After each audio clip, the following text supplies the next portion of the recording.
This photograph you see in front of you right now is of a man being arrested by the Met Police in London, and this happened earlier today. Now, this was caught on a live stream made by Lawrence Fox as he was observing yet another pro-Hamas terrorist Free Plasticine march through London. And during that march, we saw female observers who were associated with Lawrence Fox being intimidated by these people, even physically touching them in order to stop them recording what was going on. Now, I've told you before, and it's everywhere on social media, that two-tier policing is a thing. We've seen it happen with our own eyes.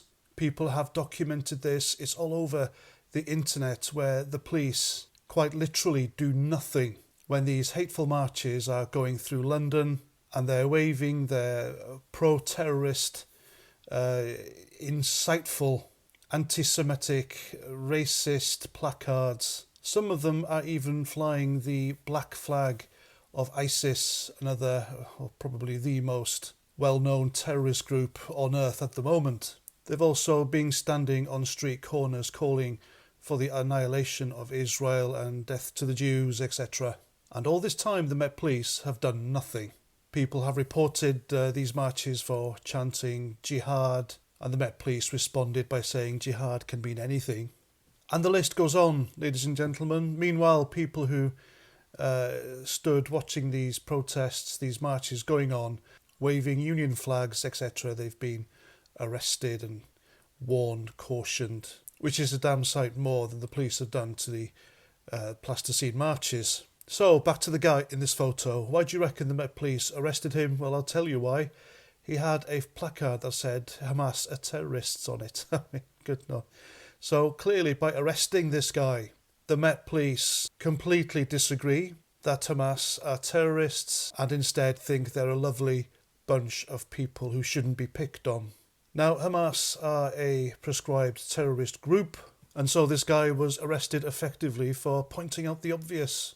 I can only come to the conclusion that the Met Police have taken this course of action against people who disagree with these marches because they are taking advice from people who are very much pro-free plasticine and Hamas terrorist supporters. And of course there's Sadiq Khan as well. He has massive input in how the Met Police is run. And they're all quite scared of him, obviously. And the Met Police commissioners just either do as they're told or they're sacked. And none of them have the backbone to stand up to him.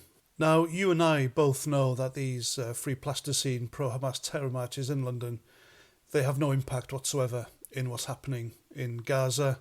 And so their purpose is to whip up division over here instead and intimidate our MPs into somehow trying to persuade Benjamin Netanyahu to call a ceasefire, which won't happen.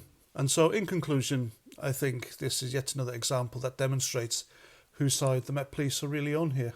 And there we go. I'm Paz49. Thanks for listening, and until the next time, Roger Trout.